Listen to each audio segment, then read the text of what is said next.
All right. So we're officially on now. So be careful what you say. It is recorded, although I'll edit out anything that's not appropriate. Couple of things while we're waiting for people to come on. Some people have said, Rabbi, you're missing the boat. There were only 36 chapters in the book of Numbers.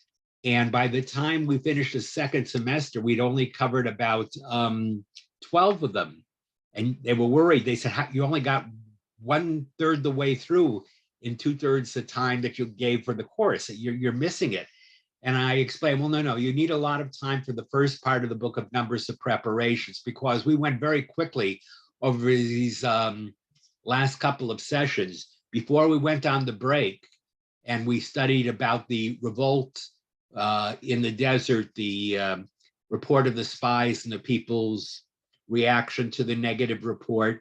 That was chapters 13, 14, 15. And then after that, we covered the Korach rebellion, which was chapters 16, 17, and 18. So even though it looks like we're moving slowly, we're going to move very quickly from this point on.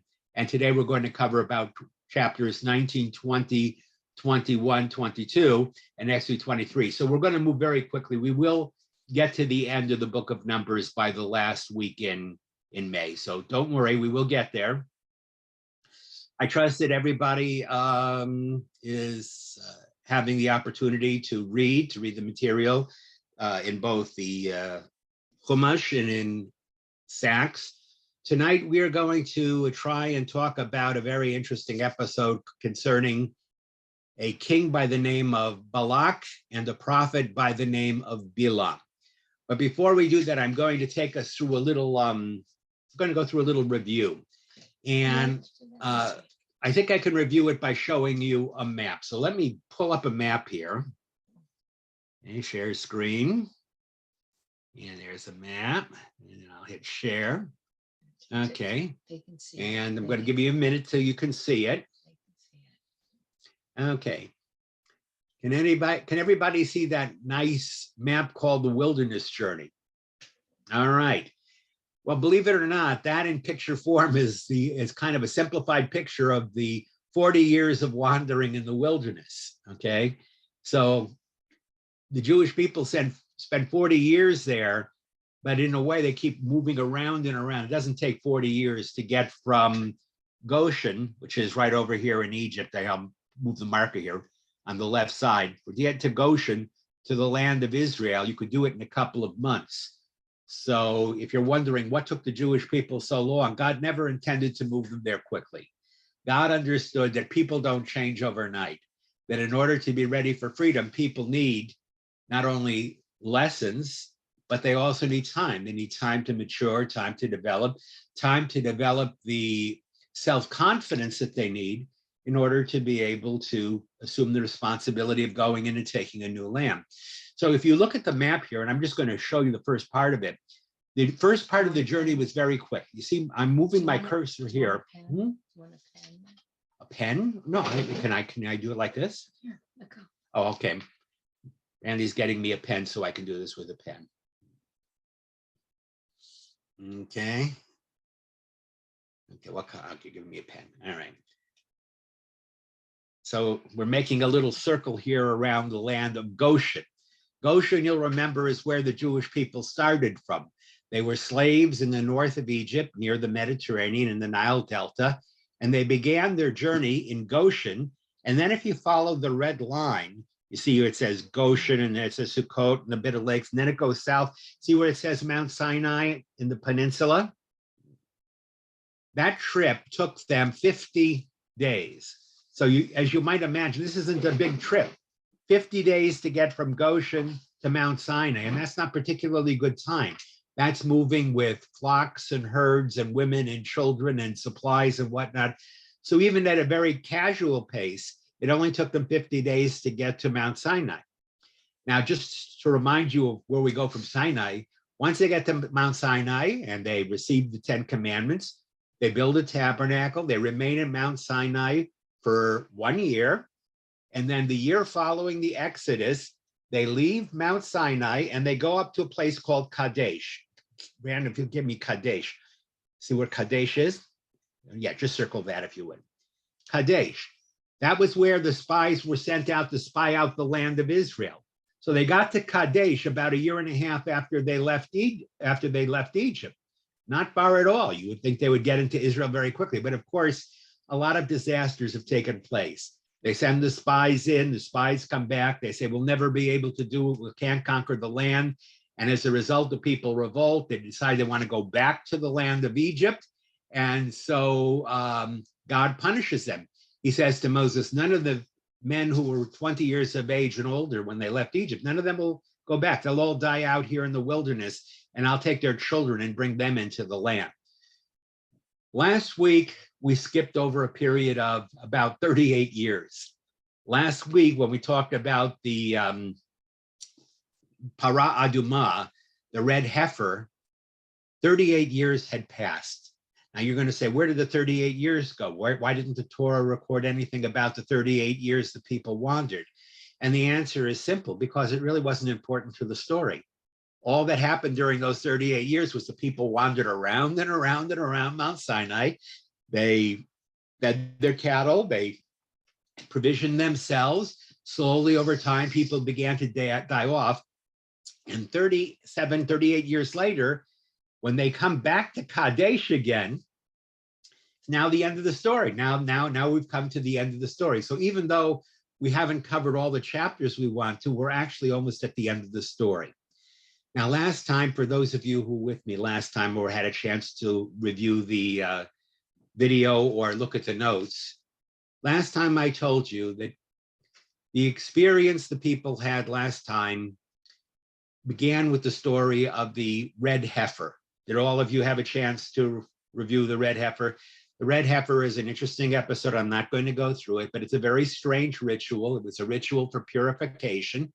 And the purpose of the ritual was to purify people who had come into contact with a dead body. In Judaism, the worst kind of contamination, the most serious kind of contamination a Jew can contract is if he or she is in the presence of a corpse, a dead human body. If one is in the presence of a corpse, one attracts the highest degree of tuma, of impurity. And the only way to be cured of that, the only way to cure yourself of that is to be sprinkled with the water that contains the ashes of the red heifer. And we read last time about the red heifer and about the ritual. And I asked you last time, why are they talking about the red heifer now in the Torah? And I suggested to you the reason they're talking about it now is because we're coming to the end of the journey. We're coming to the end of the 40 years. And since last week, we learned about God's announcement that Miriam would die and Aaron would die and Moses would die. Since the death of the three leaders of the Jewish people was now about to be announced, what better place to put this tradition about the rights of the red heifer than before the great deaths that occurred? Now, I told you last time, why did they die? Why did Miriam die? Why did Aaron die? Why did Moses die? And the answer is simple. We talked last week about were they punished? Why did God punish them? And I suggested to you they weren't punished, even though there are some suggestions they may have done something wrong. It was just that they grew old. When you wander in a desert for 40 years, you get old. And desert wandering is not easy. It's not easy for people. And after 40 years of wandering in the desert, Miriam and Moses and Aaron all became so weak and so old that, as you would expect, now as we're coming to the end of the wandering, they're close to the end of their life. And so when Aaron dies, I'll just show you one more spot. Miriam dies in Kadesh. So Randy, if you'll circle Kadesh again, right up here, that is Kadesh. Aaron dies in Mount Hor. So, okay.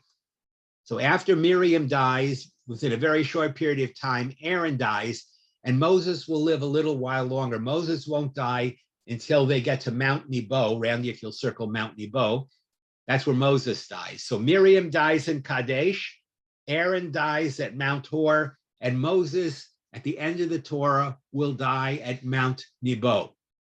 All of the leaders of the Jewish people will die. Now, is that because Moses did anything wrong? Not really. Moses had made some mistakes, but nothing that kept him from going into the land. Did Aaron do something that caused him to not go into the land? Not really. Did Miriam do something that caused her not to go into the land? Again, the answer is no.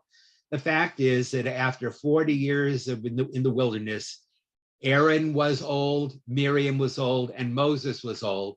And as we learned last time, one of the lessons about the Torah portion last week was that no one lives forever. No leader lives forever. Inevitably, those who begin the process, those who start the liberation, those who lead the struggle for freedom are not going to be the ones that are going to be there at the very end. They're not going to live to see the end of the process. The reason being is because very few leaders can accomplish their task in a short period of time. The truth is that after a certain period of time, we die and we leave the task to those who followed us. Moses, Aaron, Miriam were the leaders of the generation of the Exodus. But now, 40 years later, when we're about to enter the land of Israel, the time has come for new leaders to arise. Okay, now let's keep the map here for just a second. Where we left off last week, we talked about the death of Miriam. We talked about Aaron and Moses striking the rock, God announcing that Aaron and Moses would die and they would not go into the land. Right after that, all that occurs in chapter 20. Right after chapter 20, the Jewish people, and after Aaron dies, the Jewish people, as you can see on the map, leave Mount Hor and they proceed northward up toward the land of Israel. Okay, you see, they're going up, and they're going to enter the land of Israel from the east of the country. They're not going to enter from the south, they're going to enter from the east. And the reason they'll enter from the east is because most of the major communities in Israel, most of the people who live there, lived within communities that were found right there in the center of the country. Had they entered in from the south, they would have had to have gone through a lot of desert travel in order to get to the central part of the country. So now you will see, if you follow the red line here, from Mount Hor, they go up, they follow the red line, they follow this red patch until they get to this area here called Moab. Can you, Randy, circle Moab for me? All right. That's where our story is now going to turn to. We're going to enter Israel from the east of Israel. We're going to enter from the other side of the Jordan River. So let me fill you in briefly on the couple of chapters, and I'm going to ask you some questions. Yeah, that's okay. You can take it down. That's fine. Let me look at everybody. There we go. Okay. Oh, wonderful. All right. When Aaron had died, Moses and the Jewish people moved themselves up. They're moving closer and closer to the land of Israel. They're right there. They're ready to go.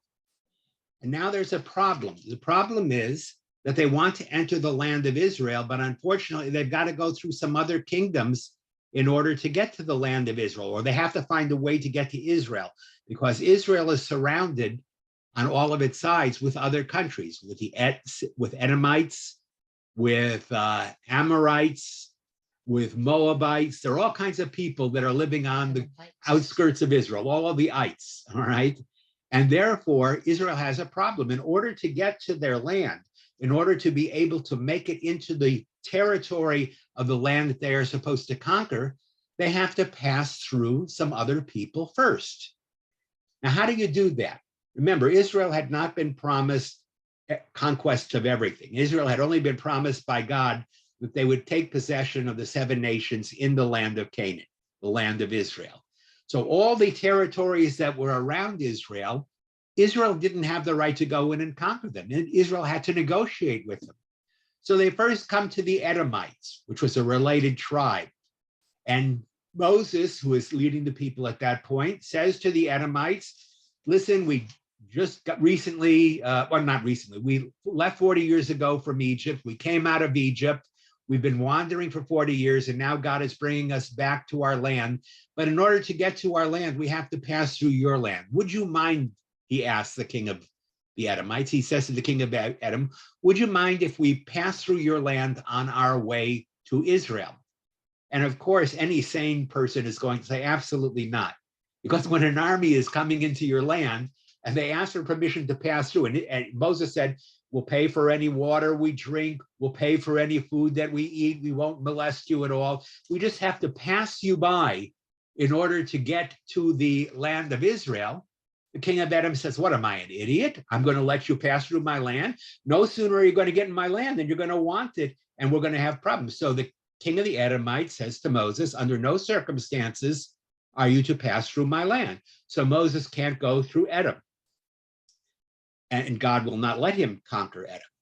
So Moses realizes he can't go through Edom. He continues going up to the east. And then he comes to another group of people. He comes to what are called the Amorites. The Amorites were the kings, and there were two kings. One was named Sichon, okay, king of the Amorites, and the other Amorite king to the north was known as Og, king of Bashan. And if you want to know where these areas are, it would be in the present areas of where Jordan and Syria are, to give you an idea. If you go back, you can go back one more time, I'm sorry. Let me just show you one more time where they are. Green one, okay. There we go. Okay, share. Thank you. Okay, so one more time, you see that Moab is right here. It's outside of the land of Israel, and it's the land, and the Amorites are right here at the time. So in order to get to the land of Israel, in order to get to Israel itself, they have to pass through either Edom, which they can't, or they have to go through the Amorites at Moab. So after passing the Edomites, Moses says to the Amorites, look, we've come to go to the land of Israel. All we ask is that you give us the right to pass through your land. We'll pay for any water we drink. We'll pay for any food that we eat. We won't stray off the main highway. We're not here to take your land or to threaten you. Just let us pass through. Well, of course, Israel was a big force. It was a mighty group of people. And neither of the Amorite kings, neither Sichon nor Og, were going to let Israel pass through. And they sent messages back to Israel and said, under no circumstances are you to pass. As a matter of fact, if you remain where you are, we're going to come out against you. We don't even like the fact that you're on our borders. So at that point, Israel has to make a decision. Now we can go back. Okay.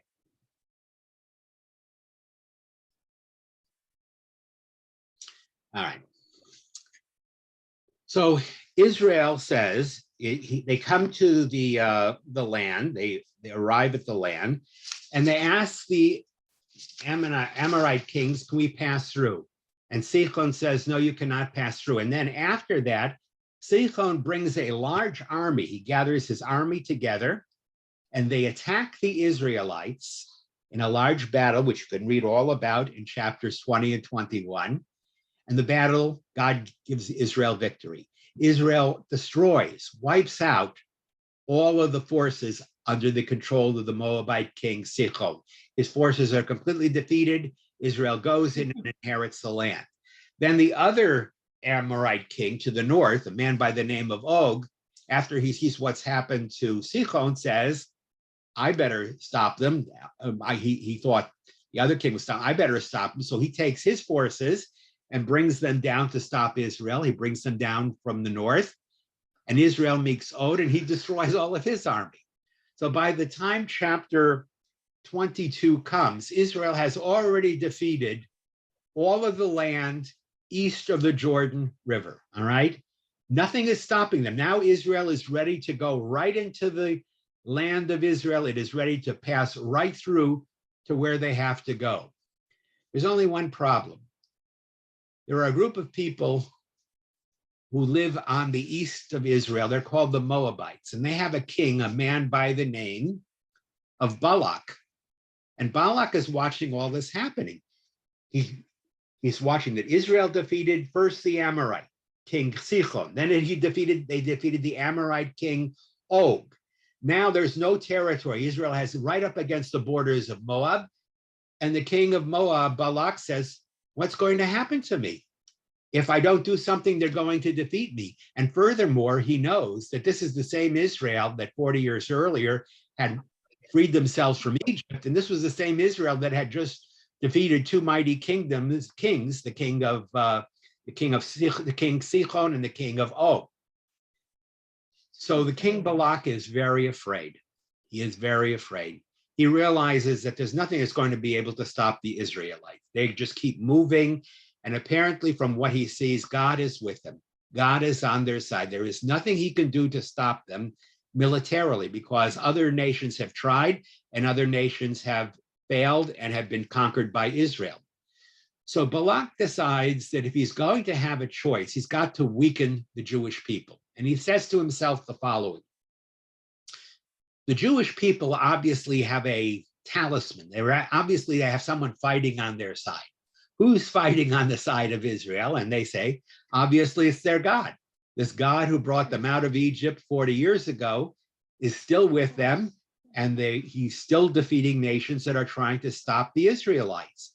If I want to defeat the Israelites, I have to do something to weaken them. What can I do to weaken this people? I can't fight them by military force. And he comes up with a great idea.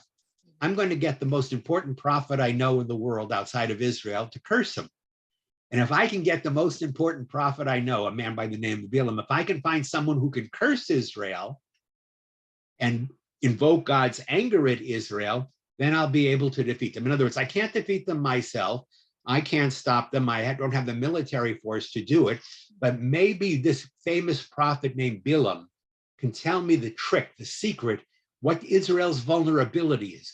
Maybe he can discover what Israel's weakness is so that he can come up with a way to curse the people and make sure that I can defeat them. Now, in ancient times, this was a very potent thing. Balak was hoping, not that Balaam's curse would end the Jewish people, he was hoping that Balaam's curse would just weaken them. So that brings us now to today's portion, okay? And we start today's portion, just so you can know, we started on on page number 856, chapter 22, verse number 2, okay? All right, so let me ask you a question. Okay, here you are Balak, the king of Moab. Israel is right across the border from you. They haven't been stopped yet. Nothing is working. So you realize that there is a very important prophet. Balaam was one of the great prophets of the non-Jewish world. He was probably as great and famous a prophet to the non-Jewish world as Moses was to the Jewish world. So he says, Balaam is famous. Everyone knows that whoever Balaam curses, they're cursed. God listens to Balaam. He'll do what Balaam says. And if I can convince Balaam to curse the Jewish people, then I have a shot of defeating them. I can't defeat them on my own, but if their God turns against them, I have a shot to preserve my kingdom. So he sends, at the beginning of the chapter, he sends messengers. Okay, Balak, the king of Moab, sends messengers to Midian, which is where Balaam is living, and he says to Balaam, Balaam, I've heard you're great. I've heard you're powerful. I've heard that whoever you curse is cursed. Here's what I want you to do. I want you to come and curse the Jewish people for me, because if you don't do that, there is no way I'm going to be able to defeat them. There's no chance that I'm going to be able to survive against them. I will fall and my kingdom will be conquered. That's where we begin. Okay, so take a look, please. Those of you who are using the text, we're going to start the text. My wife is shaking her head to warn me not to read too much. Okay, I'm just going to read a little bit. I'm just going to read just a little bit.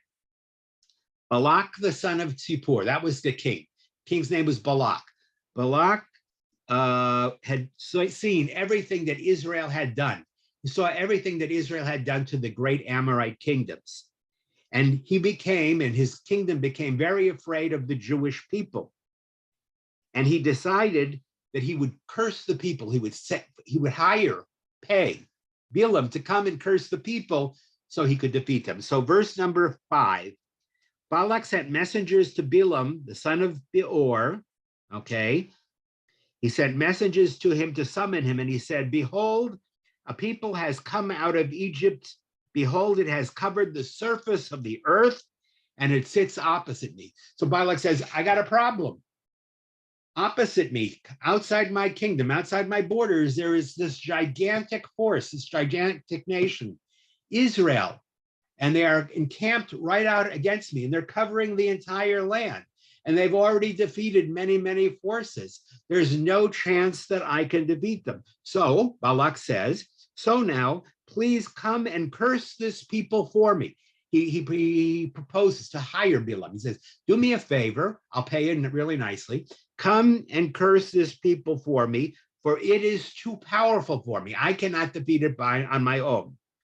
Okay, curse it for me, perhaps then I will be able to strike it and drive it away from the land. So Bilam, if you will accept my employment, if you'll accept my job offer, come to the land, come here, curse the Jewish people for me so that I can defeat them. And I will give you whatever you desire, riches, fame, whatever you want. Believe me, I have all kinds of good things to reward you. I will hold back nothing. If you come and do this service for me as a prophet of God, but not a Jewish prophet, a prophet, a man who had an influence with, if you do this, I will reward you. And he sends messengers to Bilam to try and hire him. Now, before we go on, those of you who've read the portion, you got Moses on one side, he's the prophet of God for the Jewish people. You've got Bilam on the other, who's this famous non-Jewish prophet who has a reputation throughout the area for being 100% effective in curses. Whoever Bilam curses is cursed. God likes Bilam, God listens to him, or Bilam can read the signs that God sends, and Bilam knows who God is favoring or who he's not. What is the difference between the prophet Moses and the prophet Bilam? Anybody, based on your reading, want to tell me what the difference is between Moses the prophet, who is speaking, who God speaks directly to and is following God's orders to bring the Jewish people to the land of Israel, the land of Canaan? What's the difference between Moses and Bilam, who is being hired to curse the Jewish people? Anybody want to go for it? Okay, Lori, go ahead. Bilam does not work with God. He doesn't speak through God. And Moses did. All right. I don't know if that's like. That's very good, Lori. What Lori is saying is Bilam may have communication with God, but it's not the direct kind of communication Moses does. But basically what Lori is saying is God speaks regularly to Moses, face to face. Remember, in the tent of meeting, God is communicating to Moses constantly. Bilam doesn't have that kind of relationship with God. They're not best buddies. Bilam has to go through some magic rites. He has to go through rituals to gain some insight into what God wants. So Moses is a close prophet. He is the prophet who God is closest to of all the Jewish prophets that ever arose. So Moses and God are on a first name basis. They're good buddies. And Bilam is just some prophet from outside who God occasionally utilizes to send messages, okay? So Bilam is not a category 1 prophet. He's not the A team. Moses is the A team. Bilam is somewhere around the C team or somewhere there. He is a prophet. He does have certain powers, but he can't stand up to Moses. And anybody else know a difference? Go ahead, Lori. I just had one other comment that if Bilam did not have a relationship with God, then how would he know if God was going to respond to him or if he was going to do anything, if God was going to do anything for him, because he didn't have the same kind of relationship. Lori's question is, how did Bilam know that God would answer him? And the answer, Lori, is that he has a track record. God is pretty good when it comes to Bilam. Bilam has a reputation. Most of the people in the countries around the Middle East, around where Israel is right now, Bilam has a good track record. Everybody knows that who he curses is cursed. Either he knows something, he has some kind of inside information. Bilam is allowed by God to convey information. So normally God does give Bilam an insight into what's happening. The question is now, in a confrontation between Moses, who has a much different kind of relationship with God, and Bilam, who is allowed to see certain things, why is it that Balaam fails and Moses wins? That's really the question for us, okay? All right. So anybody, go ahead, Erwin, go ahead. And then Esther. My question, Rabbi, is how do Yes. we know that Balaam communicates with the same God as Moses? It's a very interesting question. And the answer, Erwin, is the only reason we know is because the Torah is telling us. Because when Balaam consults God to find out whether he can go ahead and curse the Jewish people, the Torah says that God's speaking with him. So however Balaam understands the divinity, the God who communicates with Balaam, Erwin, is the same God who is in communication with Moses, okay? So you've just got to accept the fact that Balaam is not a false prophet. God does speak to him. God does communicate with him. That's the only reason Balaam can see these things. The difference is that while Balaam has had a good track record up until now, he has never had to come across the Jewish people whom God has selected for himself. In other words, Balaam has not had to confront the Jewish people who were God's people. So when Balak, the king, goes and sends servants to hire Balaam, he says, I know if Balaam will come, and if he will agree to curse God, and if he can do this, that it will be successful because Balaam has a perfect track record. So Balak sends messengers, all right? The messengers come to Balaam, they come to Midian, and notice what happens. Esther had something. Oh, I'm sorry, Esther, you're right. That's great. Esther, go ahead. I was just going to say that Balaam usually does it for financial benefit. Yes. And Moses did not do it for any financial benefit. And Balaam usually had it in his dream. He spoke to God in his dreams, or God spoke to him in the dreams, not Very good. except the donkey time. Yes. All right. First of all, Moses speaks to God face to face. No dreams, no visions in the night. When Moses wants to speak to God, he goes into the tent of meeting in the desert. He appears, and God addresses him from the tabernacle. He addresses him from between the ark. So Moses has, as Esther says, for direct communication. He has the red line to God. Okay, Moses speaks directly to God. He can talk to God whenever he wants. Secondly, Moses is not a paid hand. He's not a prophet for hire. He is not have prophet will travel. In other words, Balaam, when he does these things, he is a paid prophet. Okay, you know what a paid prophet is? A paid prophet is someone who can communicate with God, but you want to avail yourself of his service, you got to pay a fee. You got to pay his rates. And Balak says, Balaam, I want you to come and curse the Jewish people for me. Don't worry about money. Don't worry. I got all that you could possibly want. I can give you everything you dreamed of in your wildest imagination. I can make you a rich and even more famous than you are. Just do this thing for me. So good. Okay. So number one, yeah, go ahead, Joseph. Well, I think the main thing is that Moses and the Israelites had a covenant with God, and didn't enter into a covenant with God, and God had one single objective, which was to give the Israelites Israel. Great, Joseph, except Balaam doesn't know that yet. God hasn't been speaking to Balaam. If he could have, if he got on the phone and said, God, I want to curse his people, can I do it? God would have said, forget about it. It's not going to happen. This is my people. Leave them alone. Don't do anything against them. I choose. Balaam didn't know. All he knew was that he had a commission. Balak, the king, said, I want to hire you to curse this people. Can you do it for me? Now, Balaam doesn't know anything about the covenant. He doesn't know anything about a special relationship between God and the Jewish people. He is going to learn now, Joseph.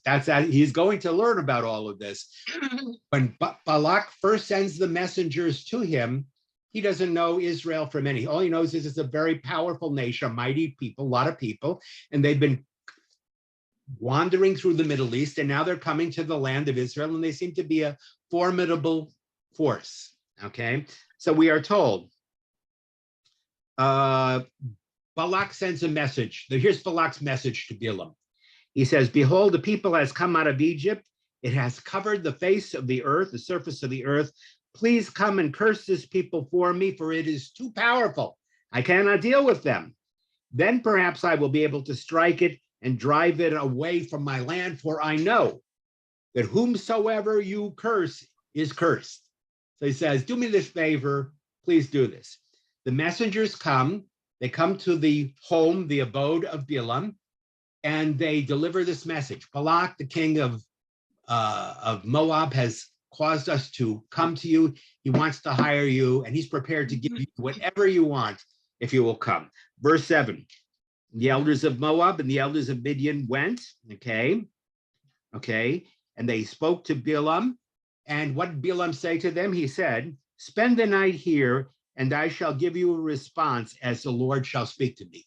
Balaam says, I can't tell you whether I can curse the people or not. I got to inquire from God. Tell you what,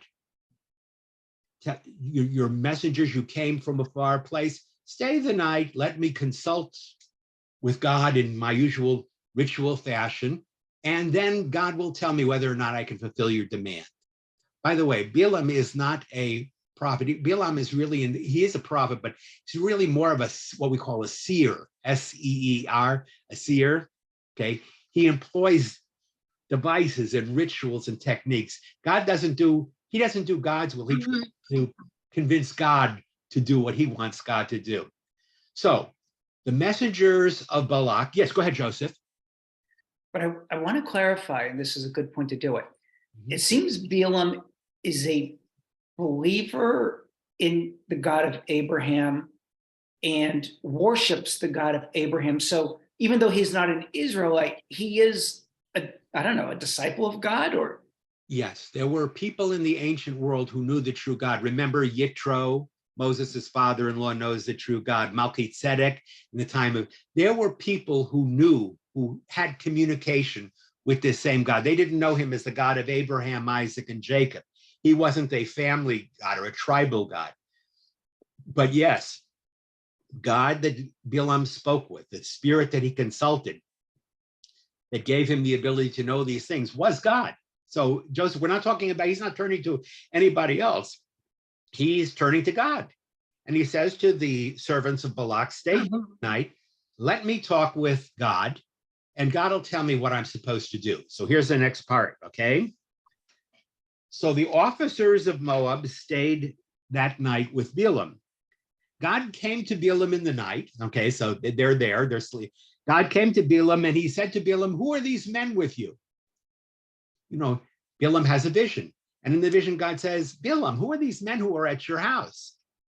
And Balaam said, these men were sent to me by Balak, the king of Moab, who has asked me to curse the Jewish people, to curse the people of Israel for him so he can defeat them. And he promised me all kinds of rewards if I go with him. And the question that I have for you, God, is, can I go with him? Can I go and curse the people? Okay. God said to Balaam, you shall not go with them. You shall not curse this people, for it is blessed. Okay, definitive, right? No, okay. God speaks to him. He says, under no circumstances, Balaam, don't curse the people. They're not going to be cursed. They're not cursed. And even if you attempt to, this people is not destined to be cursed. They're destined to be blessed. So Balaam's got the answer, right? The next morning he gets up and he appears to the messengers of Balak, and he says, sorry guys, go back and tell Balak there's nothing doing, can't do it. God appeared to me in the night and he told me that this people is a blessed people. They are not to be cursed. And it doesn't matter what you offer me because God refuses to curse this people. This people is blessed by God. So he tells the messengers, go back, tell Balak, thank you very much. I appreciate the offer, but I can't do this for you. The messengers go back to Moab. They appeared to Balak, the king who sent them. And Balak says, what happened? They said, well, we went to Balaam and we made him the offer. We told him, you know, he would do very well if he did this for us. And he spent the night and he told us in the morning that God had told him that the people was by no means to be cursed. They were blessed. And he said he couldn't do it for you. And he sent us back here. Now, Balak is not the kind of guy who's going to take no for an answer. Okay. Balak figured maybe Balaam was playing hard to get. Maybe Balaam didn't think he could reward him. Or maybe he didn't think Balaam understood how how rich he could make Balaam. So Balak says to the messengers, listen, I want you to go back to Balaam one more time. And this time, tell him that I sent you again, and tell him whatever he wants. You can read the text. Whatever he wants, however much he needs, I'm going to give it to him. There is no price that I will not pay for him to come and curse the people. And he probably underestimates me. He thinks I can't reward him. Tell him I can reward him. Tell him I am prepared to pay dearly and to pay much for his services.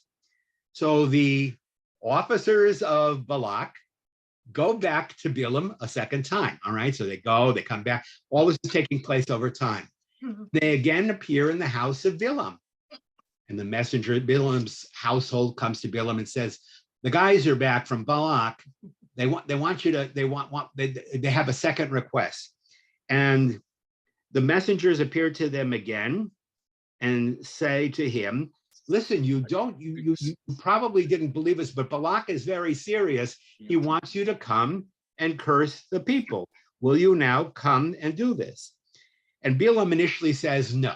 He says, if Balak will give me his household of silver and gold, I cannot transgress the word of the Lord my God to do anything great or small. Balak says, it doesn't matter what Balaam wants to give.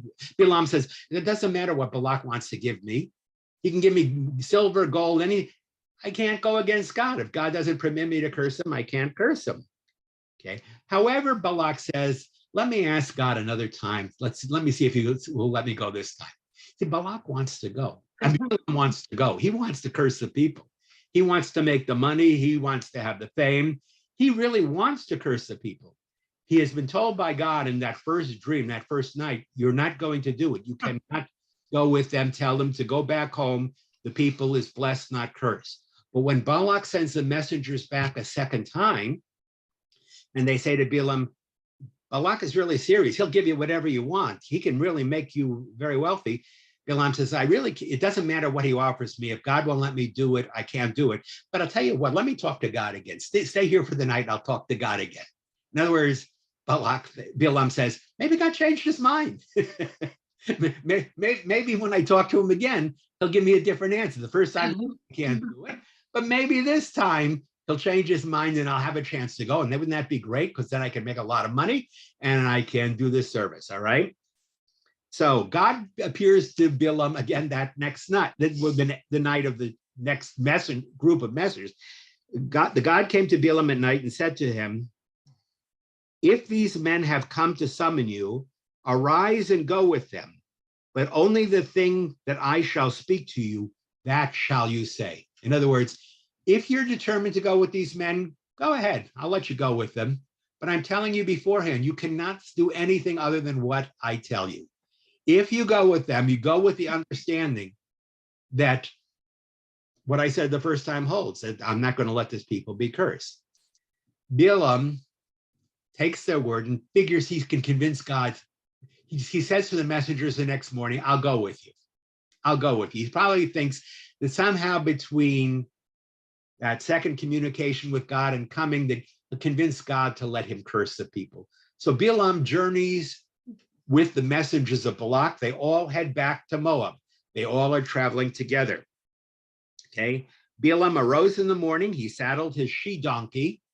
Okay. He has a donkey. In the Middle East, by the way, horses were not common. Horses were Egyptian animals. People in the Middle East rode around in donkeys. Okay. So Balaam rose in the morning, saddled his she-donkey, and went with the officers, the messengers of Moab. Now, as soon as he starts going with them, the next verse says, God was angry because Balaam was going with them. God had just said, if you want to go, go. But remember, you'll only speak the word that I tell you. When Balaam gets up the next morning and says to the messengers, I can go with you. God has allowed me to go with you. And he proceeds to journey with them back to Moab. The first thing we're told is that God's anger flared because he was going. And an angel of God stood on the road to stop him. Okay. So get this. Balaam gets up in the morning. He saddles his she-donkey. He's riding back to Moab with the messengers of Moab.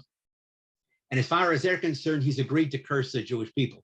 He doesn't tell them what God said. He doesn't tell them that God said, I can only do what God tells me. He makes it appear as if he's trying to fulfill the wishes, the desires of Balak the king. So they're journeying on, and God is angry. Why is he angry? Why is God angry?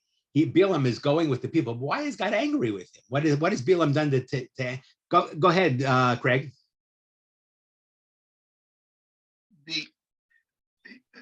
History is written by the winners. And so I think there's a curious issue where everybody kind of comes together with what the story is. But the question that I wonder is, do they all speak the same language? The answer is no, but there was a Proto-Semitic language that was a common lingua franca throughout the region. In other words, they spoke through interpreters, Craig. The answer is that many of the languages of the Near East, especially in that little area, were very close to each other. So no doubt, while there were some dialectical differences between the representatives of Moab and the people in Bilam's household, they were able to translate back and forth with each other.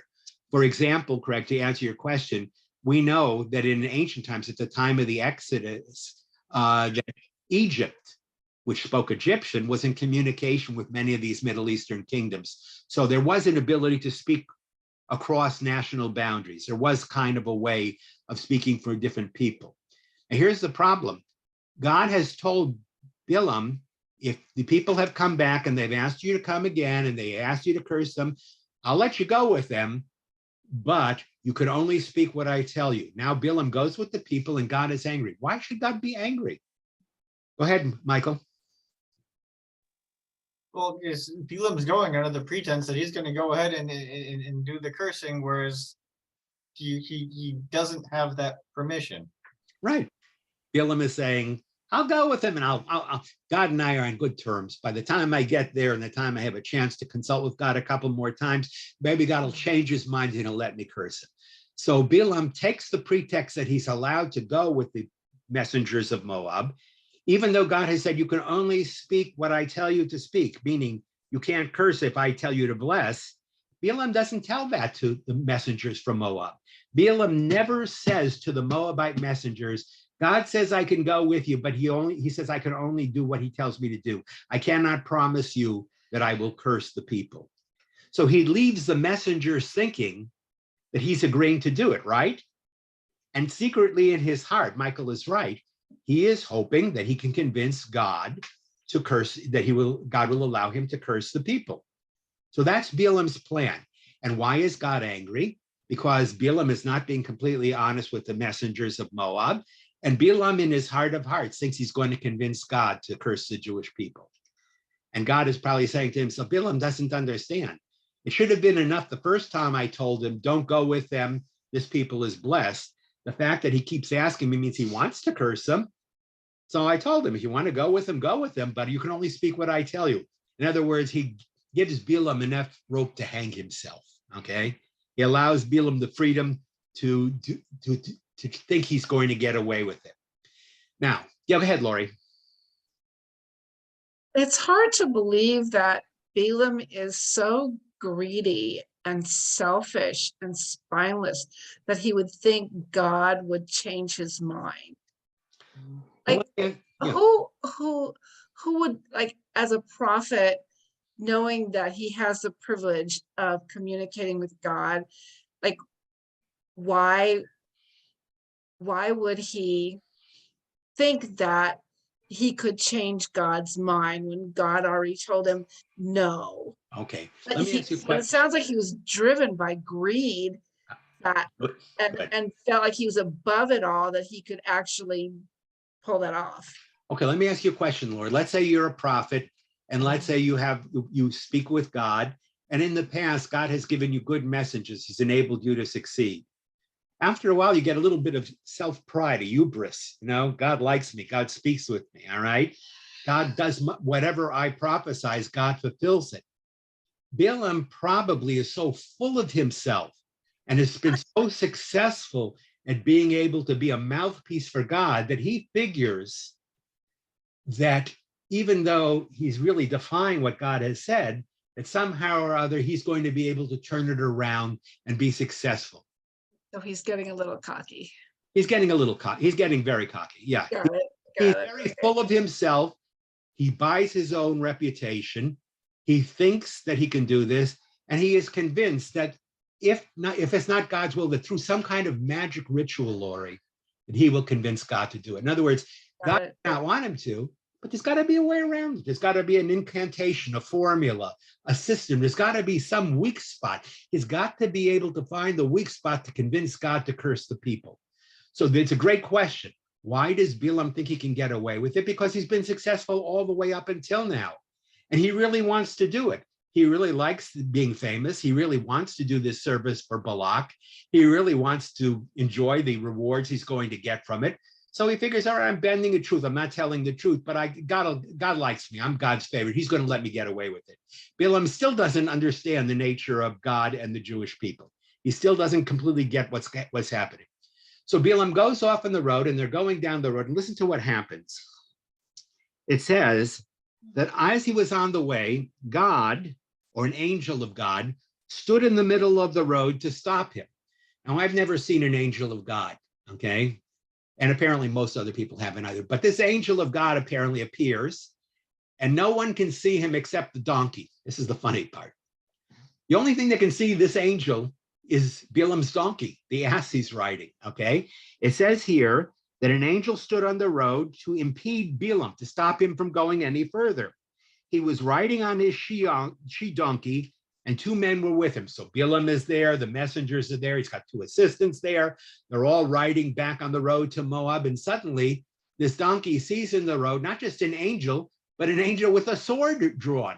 This angel is carrying a sword in his hand. The she-donkey saw the angel of the Lord standing on the road with a sword drawn in his hand.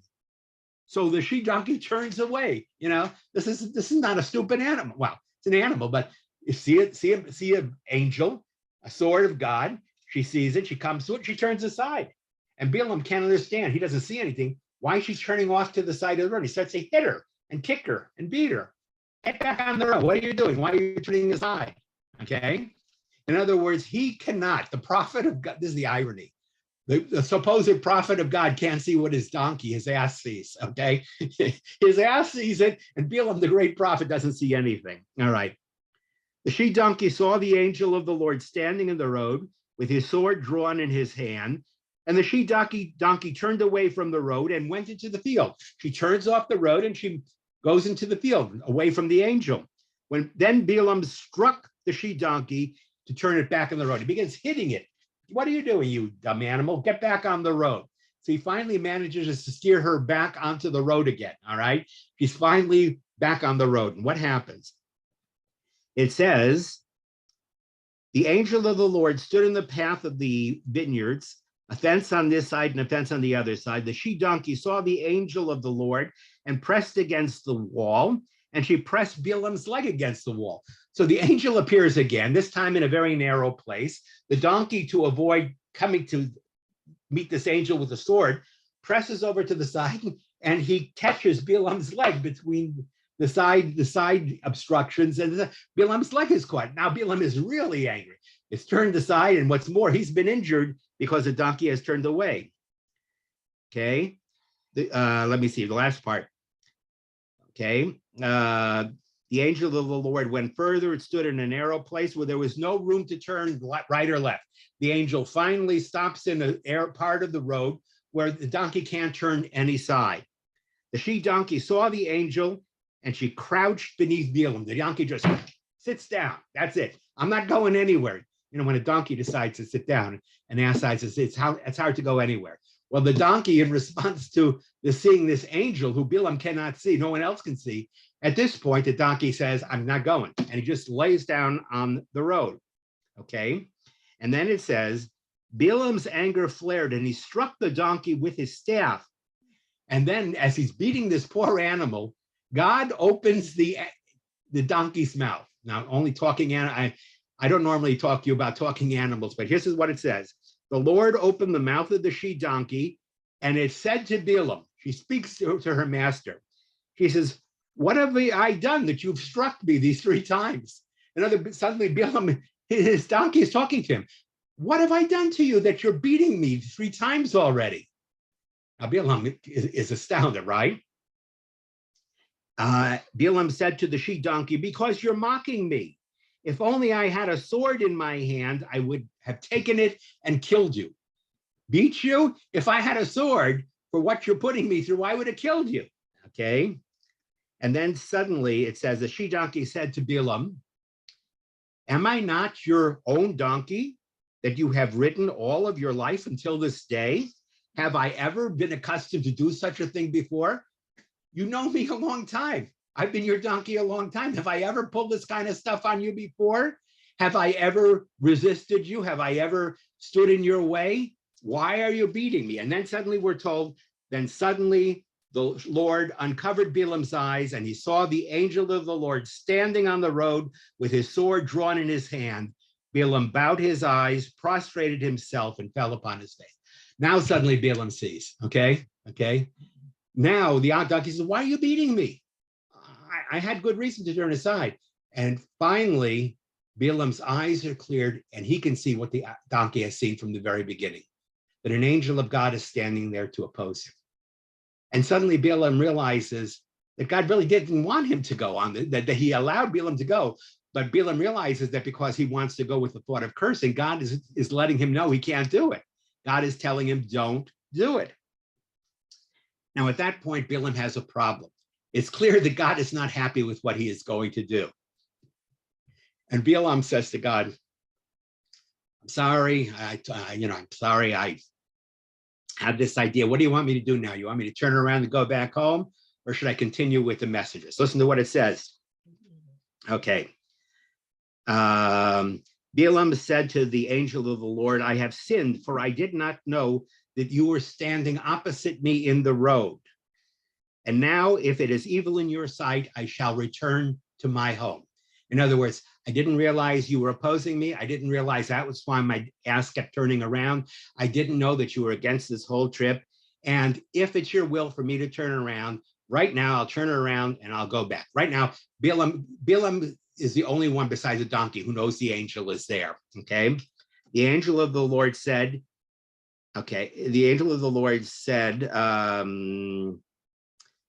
go with these men, but only the word that I speak to you, that shall you speak. So the angel reminds him. He says, no, you can go with them. I told you could go with them when you asked the second time. You can go with them, but give up any idea that you're going to be able to convince me or convince God to do your will. You're going, but you have no power whatsoever. You can only do what God tells you to do. So he's received the permission. He goes with the messengers, and they continue on until they finally arrive in Moab, and he arrives in front of the king Balak. Now, Balak is a little upset. He says to Balaam, why did you hesitate? Why didn't you come when I first called you? Why did you make me send the messengers back 2 times? I told you I could reward you. I told you I would honor you. I know that you're a great prophet. Why didn't you come the first time? And now Balaam is forced to speak the truth. He says, I am myself only able to do what God lets me do. This is where he is a prophet of God. I can only speak that which the Lord lets me speak. I have come, but I want you to know that I will only be able to do not what you want or what anybody else wants, but only what God will speak to me, only what God will allow. That and that alone will I be able to do, okay? And he tells us to Balak, okay? And Balaam says, behold, I have come to you, but he says, am I empowered to say anything? Only the word that God puts in my mouth, that shall I speak. So Balaam says, I've come to you. I've agreed to come to you.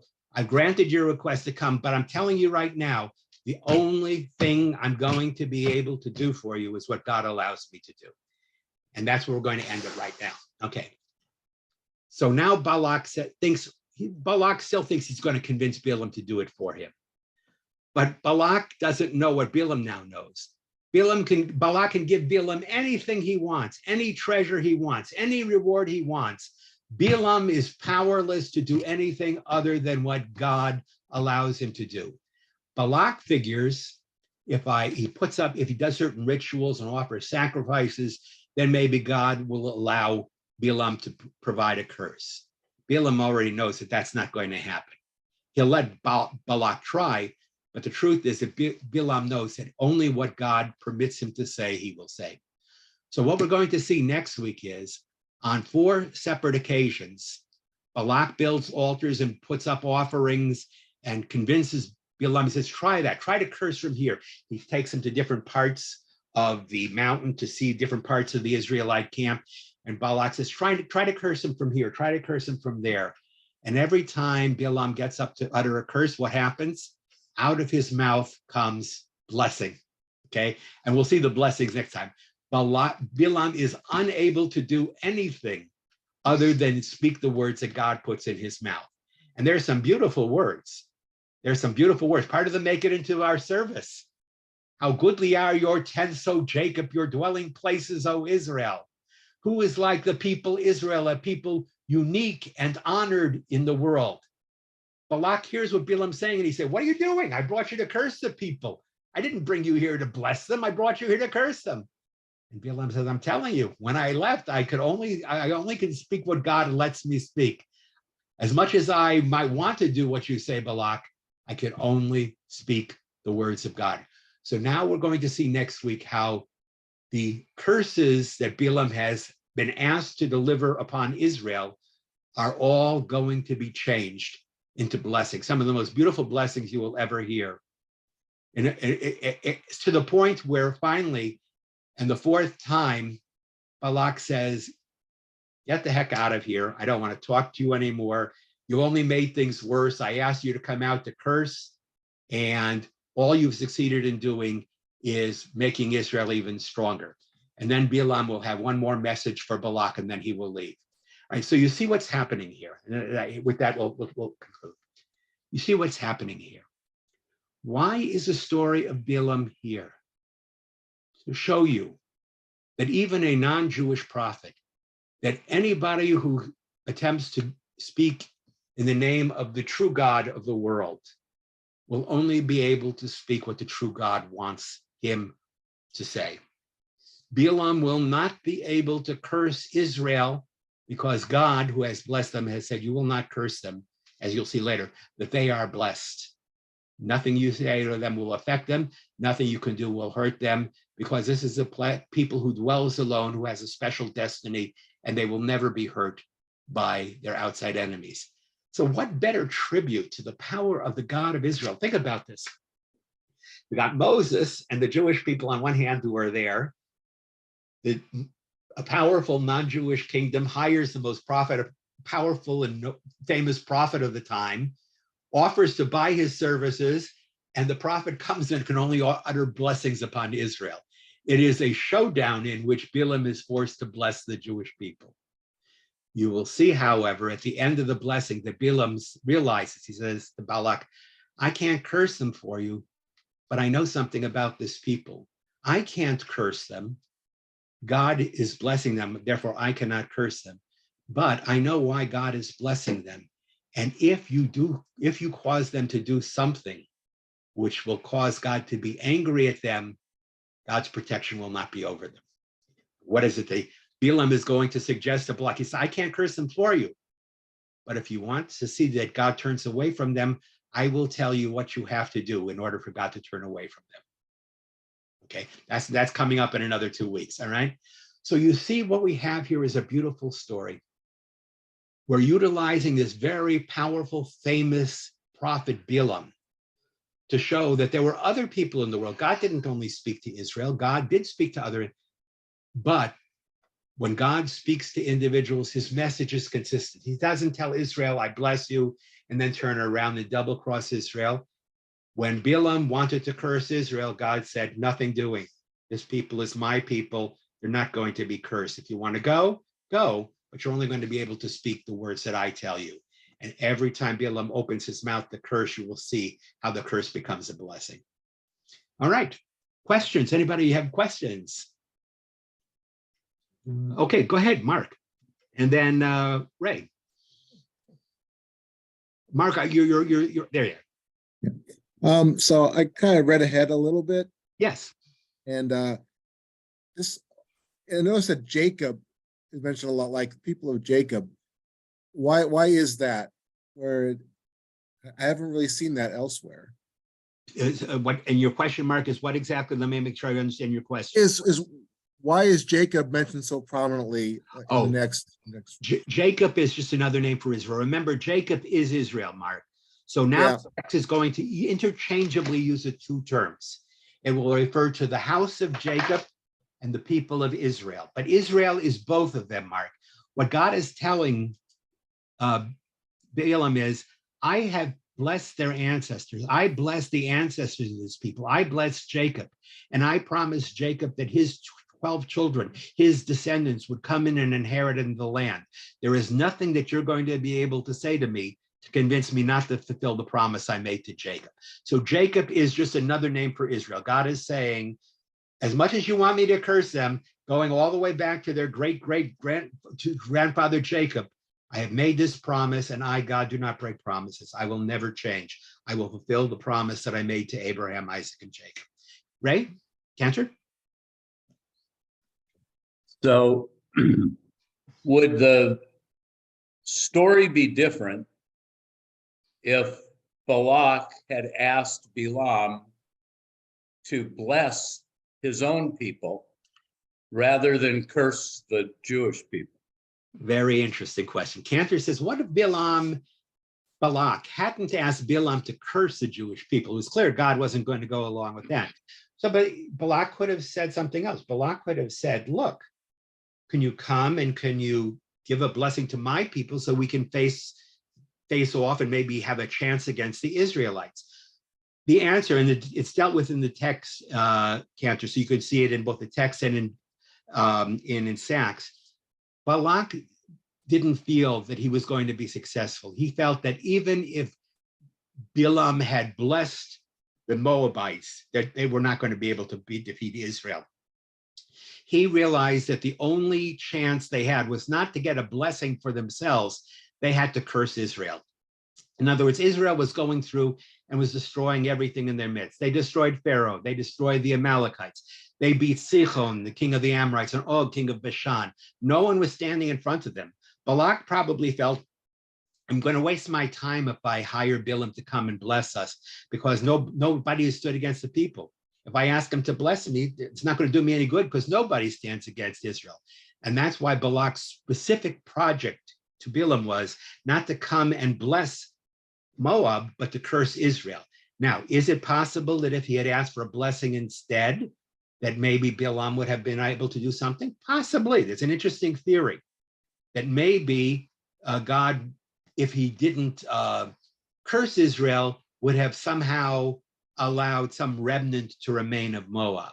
But Balak never asked that. He says to Balaam, curse them for me so I can defeat them. When Balaam proves unable to curse them, Israel rides right over them. I mean, they just wipe out everything in their path. So Balak never thinks to ask to be blessed as opposed to curse Israel. Good question. Okay. Yes. Anybody else? Oh, all right. All right. So we're going to pause right here. Okay. And I'm just going to tell you what we're going to read next time. I want you